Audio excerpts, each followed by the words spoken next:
নমস্কার, আজকে নৈহাটি রঙ্গসেনার দ্বিতীয় বর্ষের ক্লাসের বিষয় হচ্ছে সেট অ্যান্ড টপস এবং ক্লাস নেবে নৈহাটি রঙ্গসেনার ক্রিয়েটিভ ডিরেক্টর স্মৃতি ভৌমিক। আমি অনুরোধ করব স্মৃতি ভৌমিককে আজকে থিয়েটার ক্লাস শুরু করবার জন্য।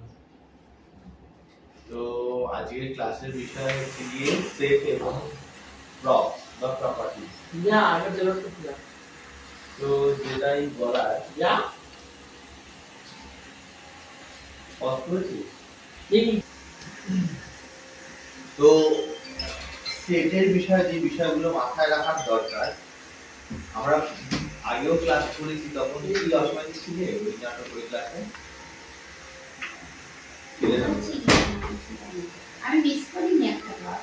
আমরা কস্টিউমের ক্লাস আজকেই হলো এবং সেই সূত্র জেনেই বলি যে কস্টিউমের ক্লাসের ক্ষেত্রে বেশ কতগুলো কথা এসছে, যেমন কি পোশাক নির্মাণ বা পোশাক ডিজাইন করার ক্ষেত্রে যে যে বিষয়গুলো মাথায় রাখতে হয়, যেমন হলো কি নাটকের সময়কাল, নাটকের কি কি মাথায় রাখতে হয়।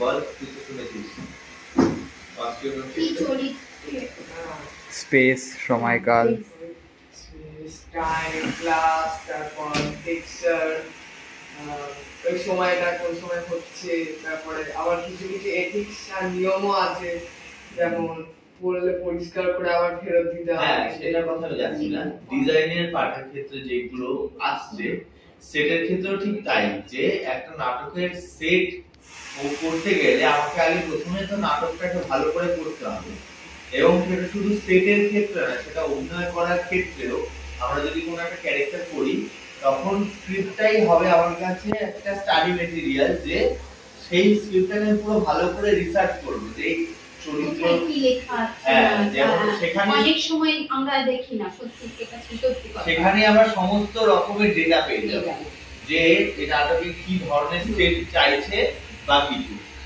এইবার আমাদের কতগুলো জিনিস মাথায় রাখতে হবে সেটের ক্ষেত্রে। যেহেতু এটা নাটকের সেট, আমাকে খুব পোর্টেবল করতে হবে, যেটাই আমরা বানাবো সেটা যেন ক্যারি করা যায়। কারণ বড় নাটকের ক্ষেত্রে বা যে নাটকে ভারী জিনিস তৈরি করে করা যাবে সেটার ক্ষেত্রে তো আলাদা বিষয়, কিন্তু যে নাটকের আমাদের তো বাংলা থিয়েটারের আর্থিক অবস্থা খুবই খারাপ এবং আমাদের মতো দলেদের সেই দিকটা সামর্থ্য থাকে না বলি আমরা এই সেট গুলোকে খুব পোর্টেবল রাখার চেষ্টা করি।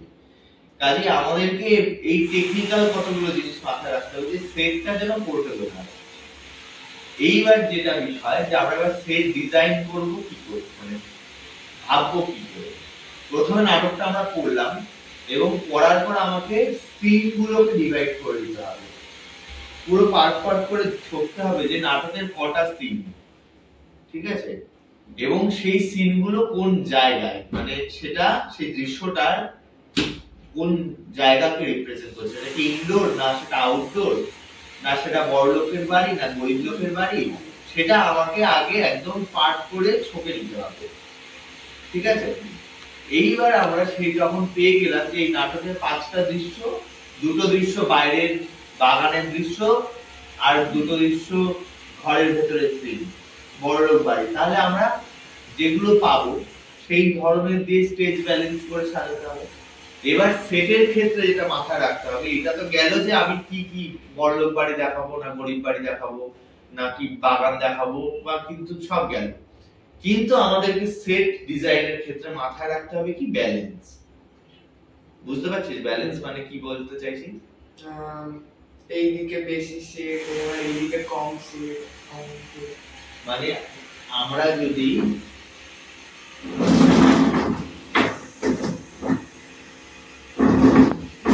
সেট এন্ড প্রপার্টিজ এর ব্যাপারে ক্লাস নিচ্ছিলেন আমাদের রঙ্গসেনা ক্রিয়েটিভ ডিরেক্টর স্মৃতি ভৌমিক।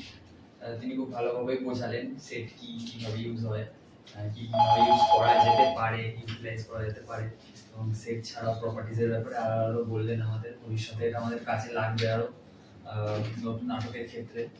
তো দিদা খুব ভালোভাবে বুঝিয়েছে, কোনো ডাউট নেই। যদি কোনো ডাউট থাকে পরবর্তীকালে দিদাকে এসে জিজ্ঞেস করবো। তো এই সুন্দর ক্লাস নেওয়ার জন্য দিদাকে অসংখ্য ধন্যবাদ।